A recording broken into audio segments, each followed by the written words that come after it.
अस्सलाम वालेकुम जी। मेरे सज्जे खब्बे बैठे आ जी जवेद खान साहब ते फरीद खान साहब। एक पिंड पंजाब का चैनल इन्हों ने गाना गाया सी इको पंजाब, जिन्हों आलमगीर शोहरत मिली सी किसान धरने दे विच। बहुत सारे चढ़ते पंजाब के लोगों ने गाना सुनिया होना। 2 साल लंबियां ताण के सौण तो बाद ये दोबारा मार्केट में आए आ।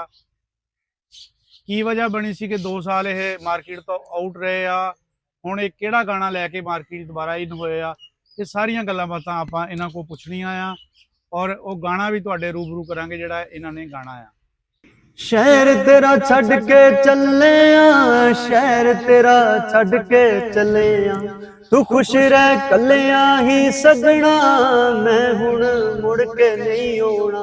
उमर हुण सफरां च लंघणी, बूटे प्यारां दे साड़ के चले आ।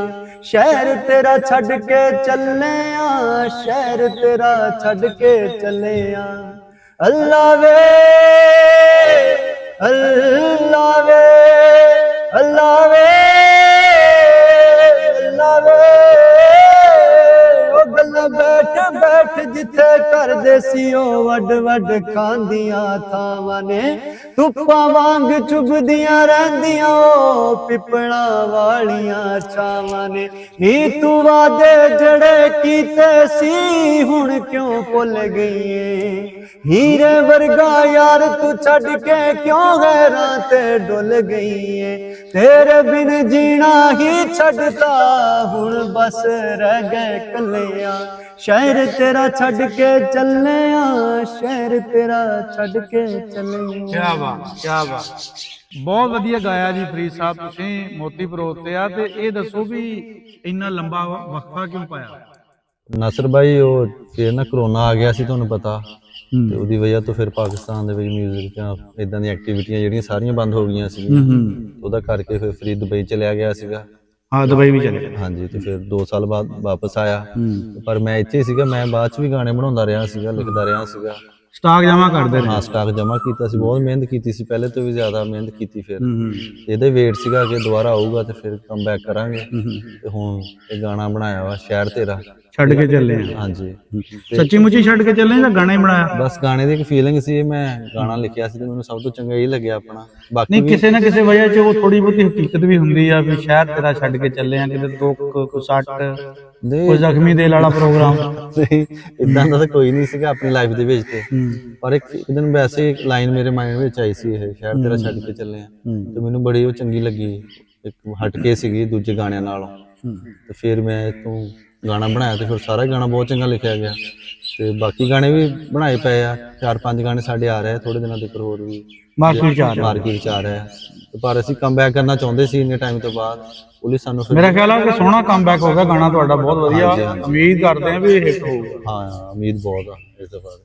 ਜਵੇਦ ਸਾਹਿਬ, ਜਿਹੜਾ ਤੁਹਾਡਾ ਗਾਣਾ ਆਇਆ ਹੁਣ ਵੀ ਫਰੀਦ ਖਾਨ ਸਾਹਿਬ ਨੇ ਗਾਇਆ ਤੇ ਟੀਜ਼ਰ ਵੀ ਮੈਂ ਦੇਖਿਆ, ਉਹ ਥੋੜਾ ਜਿਹਾ ਵੱਖਰਾ ਜਿਹਾ ਟੱਚ ਆ, ਜਿਸ ਤਰ੍ਹਾਂ ਇੰਡੀਅਨ ਗਾਣਿਆਂ ਦਾ ਨਹੀਂ ਹੁੰਦਾ। ਇਹਦੀ ਕੀ ਵਜ੍ਹਾ ਹੈ? ਨਾਸਿਰ ਭਾਈ, ਇਹਦੇ ਚ ਇਹ ਗਾਣਾ ਹੀ ਆਪਣਾ ਇੰਡੀਆ ਚ ਲੜਕੇ ਨੇ ਮਿਊਜ਼ਿਕ ਕੀਤਾ। ਅੱਛਾ। ਮਿਸਟਰ ਹੈਂਸ ਉਹਦਾ ਨਾਮ ਆ। ਹਾਂ। ਤੇ ਉਹ ਮੇਰਾ ਕਾਫੀ ਦੋਸਤ ਆ, ਪਹਿਲੇ ਦੁਬਈ ਸਟੂਡੀਓ ਹੁੰਦਾ ਸੀ ਉਹਦਾ। ਹਾਂ। ਤੇ ਇੱਕ ਦਿਨ ਉਹਦੀ ਕਾਲ ਹੀ ਆਈ ਮੈਨੂੰ, ਕਹਿੰਦਾ ਅਲੀ ਭਾਈ ਕੀ ਕਰ ਰਹੇ? ਮੈਨੂੰ ਅਲੀ ਭਾਈ ਕਹਿੰਦਾ ਉਹ। ਤੇ ਮੈਂ ਦੱਸਿਆ, ਮੈਂ ਕਿਹਾ ਮੈਂ ਨਵੇਂ ਗਾਣੇ ਕਰ ਰਿਹਾ ਵਾਂ। ਤੇ ਕਹਿੰਦਾ ਆਪਾਂ ਕਰਨੇ ਸੀ ਗਾਣੇ। ਮੈਂ ਫਿਰ ਦੱਸਿਆ, ਮੈਂ ਕਿਹਾ ਯਾਰ ਅਸੀਂ ਇੱਥੋਂ ਪਾਕਿਸਤਾਨ ਚੋਂ ਕਰ ਰਹੇ ਹਾਂ, ਕਿਉਂਕਿ ਉਹਨਾਂ ਦੇ ਬਜਟ ਬਹੁਤ ਹਾਈ ਹੁੰਦੇ ਆ। ਤੇ ਮੈਂ ਦੱਸਿਆ, ਮੈਨੂੰ ਕਹਿੰਦਾ ਗਾਣਾ ਸੁਣਾ ਕੋਈ, ਕਿਹੜਾ ਕਰ ਰਿਹਾ? ਉਹਨੂੰ ਪਹਿਲਾਂ ਇਹ ਗਾਣਾ ਸੁਣਾਇਆ, ਉਹਨੂੰ ਗਾਣਾ ਬਹੁਤ ਚੰਗਾ ਲੱਗਿਆ। ਮੈਨੂੰ ਕਹਿੰਦਾ ਗਾਣਾ ਭੇਜ। ਹਾਂਜੀ। ਤੇ ਉਹ ਮੈਨੂੰ ਕਹਿੰਦਾ ਗਾਣਾ ਭੇਜ, ਇਹਨੂੰ ਲਿਰਿਕਸ ਸਾਰੇ ਭੇਜ ਲਿਖ ਕੇ। ਮੈਂ ਨਾ, ਮੈਂ ਕਿਹਾ ਮੇਰੇ ਤੋਂ ਤਾਂ ਇੰਨਾ ਬਜਟ ਨਹੀਂ ਹੈ। ਕਹਿੰਦਾ ਤੇਰੇ ਤੋਂ ਬਜਟ ਕਿਹਨੇ ਪੁੱਛਿਆ ਯਾਰ, ਪੈਸੇ ਕਿਹਨੇ ਪੁੱਛੇ? ਤੇ ਮੈਂ ਉਹਨੂੰ ਗਾਣਾ ਭੇਜ ਦਿੱਤਾ ਤੇ ਉਹਨੇ ਸਾਰਾ ਮਿਊਜ਼ਿਕ ਬਣਾ ਕੇ ਭੇਜ ਦਿੱਤਾ ਮੈਨੂੰ ਇਸ ਗਾਣੇ ਦਾ। ਤੇ ਜਿੰਨਾ ਸਾਡਾ ਇਸ ਗਾਣੇ 'ਚ ਕ੍ਰੈਡਿਟ ਆ ਉਹ ਤੋਂ ਬਹੁਤਾ ਉਸ ਲੜਕੇ ਦਾ ਵਾ, ਮਿਸਟਰ ਹੈਂਸ ਦਾ। ਬਹੁਤ ਸਪੋਰਟ ਕੀਤਾ ਉਹਨੇ ਸਾਨੂੰ, ਤੇ ਉਹਦੀ ਵਜ੍ਹਾ ਤੋਂ ਹੀ ਇਹ ਗਾਣਾ ਪੋਸੀਬਲ ਹੋਇਆ ਕਿ ਇੰਨੇ ਹਾਈ ਲੈਵਲ ਦਾ ਗਾਣਾ ਬਣਿਆ ਵਾ। ਤੇ ਬਹੁਤ ਥੈਂਕਸ ਉਹਦਾ, ਉਹਨੇ ਸਾਨੂੰ ਬਹੁਤ। ਤੁਹਾਨੂੰ ਮਜ਼ਾਕ ਰਾਤ ਵਿੱਚ ਵੀ ਬੁਲਾਇਆ ਸੀਗਾ, ਇਹ ਵੀ ਇੱਕ ਬੜੇ ਆਨਰ ਦੀ ਬਾਤ ਆ। ਹਾਂਜੀ ਹਾਂਜੀ ਹਾਂਜੀ ਨਾਸਿਰ ਭਾਈ, ਉਹ ਤੇ ਤੁਸੀਂ ਪਹਿਲੇ ਗਾਣੇ ਸਾਡੇ ਸੁਣੇ ਸੀਗੇ। ਇੱਕੋ ਪੰਜਾਬ ਆਪਣਾ ਗਾਣਾ ਬਹੁਤ ਹਿੱਟ ਹੋਇਆ, ਬਹੁਤ ਹਿੱਟ ਹੋਇਆ। ਫਿਰ ਉਹ ਆਇਆ ਵੀ ਤੁਹਾਡੇ ਚੈਨਲ ਤੋਂ ਹੀ ਸੀਗਾ, ਇੱਕੋ ਪੰਜਾਬ। ਹਾਂਜੀ। ਫਿਰ ਉਸ ਤੋਂ ਬਾਅਦ ਇੱਕ ਮਿਸ ਵਰਲਡ ਗਾਣਾ ਸੀ, ਉਹ ਤੁਹਾਡੇ ਅਸੀਂ ਸ਼ੋਅ ਦੇ ਵਿੱਚ ਹੀ, ਇੰਟਰਵਿਊ ਦੇ ਵਿੱਚ ਹੀ ਉਦੋਂ ਸੀਗਾ, ਉਹ ਵੀ ਹਿੱਟ ਹੋਇਆ ਸੀ। ਤੇ ਉਹ ਤੁਹਾਡੇ ਥਰੂ ਆਫਰ ਵੀ ਹੋਈ ਸੀ ਆਪਾਂ ਨੂੰ ਇੰਡੀਆ ਦੀ ਮੂਵੀ। ਹਾਂ, ਉਹ ਵਿੱਚ ਫਿਰ ਕਰੋਨਾ ਆ ਗਿਆ, ਉਹ ਵਿੱਚ ਕਰੋਨਾ ਆ ਗਿਆ ਤੇ ਥੋੜੇ ਮਸਲੇ ਮਸਲ ਬਣ ਗਏ, ਉਹਦੀ ਵਜ੍ਹਾ ਤੋਂ ਫਿਰ ਆਪਣਾ ਕੰਟੈਕਟ ਹੀ ਨਹੀਂ ਹੋ ਸਕਿਆ। ਤੇ ਛੱਡ ਦਿਲਾ ਵੀ ਆਪਣਾ ਗਾਣਾ ਸੀ, ਕਾਫੀ ਨਾਮ ਸੀ ਆਪਣਾ ਪਹਿਲੇ ਵੀ, ਤੇ ਉਹ ਇਸ ਕਰਕੇ ਫਿਰ ਉਹ ਅਕਸਰ ਹੀ ਉਹ ਬੁਲਾਉਂਦੇ ਰਹਿੰਦੇ ਸਾਨੂੰ ਟੀਵੀ ਸ਼ੋਜ਼, ਸਾਰੇ ਪਾਕਿਸਤਾਨ ਦੇ ਜਿਹੜੇ ਮਾਰਨਿੰਗ ਸ਼ੋਅ ਆ ਜਾਂ ਟੀਵੀ ਚੈਨਲ ਇਨਵਾਈਟ ਕਰਦੇ ਰਹਿੰਦੇ।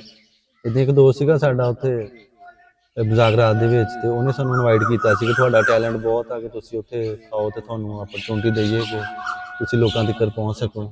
ਇਸ ਵਜ੍ਹਾ ਤੋਂ ਫਿਰ ਉਹਨਾਂ ਨੇ ਸਾਨੂੰ ਬੁਲਾਇਆ ਸੀ, ਤੇ ਬਹੁਤ ਚੰਗਾ ਸ਼ੋਅ ਆਪਣਾ ਵਾਇਰਲ ਹੋਇਆ ਉਹ।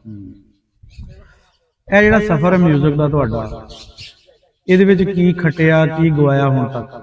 ਨਾਸਰ ਭਾਈ ਮੁਸ਼ਕਲ ਸੀ, ਤੁਸੀਂ ਦੇਖਦੇ ਹੀ ਆ ਕਿ ਜਿਹੜਾ ਨਾ ਪ੍ਰੋਫੈਸ਼ਨਲ ਕਰਨਾ ਮਿਊਜ਼ਿਕ ਬਹੁਤ ਮੁਸ਼ਕਲ ਆ। ਵੀਡੀਓਜ਼ ਕਰਨਾ, ਆਡੀਓ ਕਰਨਾ, ਬਹੁਤ ਪੈਸੇ ਦਾ ਕੰਮ ਆ, ਆਮ ਬੰਦਾ ਨਹੀਂ ਕਰ ਸਕਦਾ। ਤੇ ਅਸੀਂ ਬਹੁਤ ਜ਼ਿਆਦਾ ਪੈਸਾ ਇਨਵੈਸਟ ਕੀਤਾ ਸੀਗਾ। ਉਦੋਂ ਸਾਨੂੰ ਹਾਈਪ ਵੀ ਬਹੁਤ ਮਿਲੀ ਸੀਗੀ ਪਹਿਲਾਂ ਸ਼ੁਰੂ ਦੇ ਵਿੱਚ ਹੀ, ਆਪਣੇ ਪਹਿਲੇ ਗਾਣੇ ਕਾਫੀ ਵਾਇਰਲ ਹੋਏ ਸੀਗੇ। ਤੇ ਫਿਰ ਬੈਡ ਲੱਕ ਇਹ ਹੋਈ ਆਪਣੀ ਕਿ ਕਰੋਨਾ ਆ ਗਿਆ, ਕੌਂਸਰਟ ਵਗੈਰਾ ਬੰਦ ਹੋ ਗਏ, ਸ਼ੋਜ਼ ਬੰਦ ਹੋ ਗਏ ਸੀ।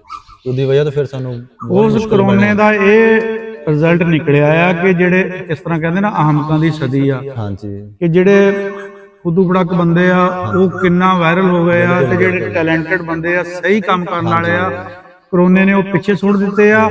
ਉਸ ਕਰੋਨੇ ਦੇ ਵਿੱਚ ਉਹਨਾਂ ਨੂੰ ਆਪਣੇ ਫਨ ਦਾ ਮੁਜ਼ਾਹਰਾ, ਜਿਹਨੂੰ ਆਪਾਂ ਫਨ ਨਹੀਂ ਕਹਿ ਸਕਦੇ, ਉਹ ਕਰਕੇ ਅਖਤਰ ਲਾਵੇ ਵਰਗੇ, ਆ ਬਦੋਬਦੀ ਵਾਲੇ, ਚਾਹਤ ਫਤਿਹ ਅਲੀ ਖਾਨ ਵਰਗੇ ਦੇਖ ਲਓ ਕਿੱਥੇ ਦੀ ਕਿੱਥੇ ਪਹੁੰਚ ਗਿਆ। ਤੇ ਸੁਣਨ ਵਾਲਿਆਂ ਦੇ ਵੀ ਅਫਰੀਨ ਆ ਕਿ ਉਹ ਕਿਹੋ ਜਿਹੇ ਲੋਕਾਂ ਨੂੰ ਪਸੰਦ ਕਰ ਰਹੇ ਆ, ਠੀਕ ਆ, ਤੇ ਕਿਹੋ ਜਿਹੀ ਚੀਜ਼ ਨੂੰ ਸੁਣਨਾ ਦੇਖਣਾ ਪਸੰਦ ਕਰਦੇ ਆ। ਇਹ ਇੱਕ ਬੜਾ ਲਮਹਾ ਫਿਕਰੀਆ ਆ ਕਿ ਚੰਗਾ ਕੰਮ ਕਰਨ ਵਾਲਾ ਜਿਹੜਾ ਬੰਦਾ ਉਹ ਪਿੱਛੇ ਚਲਾ ਗਿਆ, ਤੇ ਜਿਹੜੇ ਇਸ ਤਰ੍ਹਾਂ ਕਾਪੀ ਕਰਕੇ ਬੇਸੁਰੇ, ਰੱਜ ਕੇ ਬੇਸੁਰੇ, ਉਹ ਅੱਗੇ ਚਲੇ ਗਏ ਆ। ਤੇ ਇਹ ਇੱਕ ਬੜੀ ਅਫਸੋਸਨਾਕ ਗੱਲ ਆ।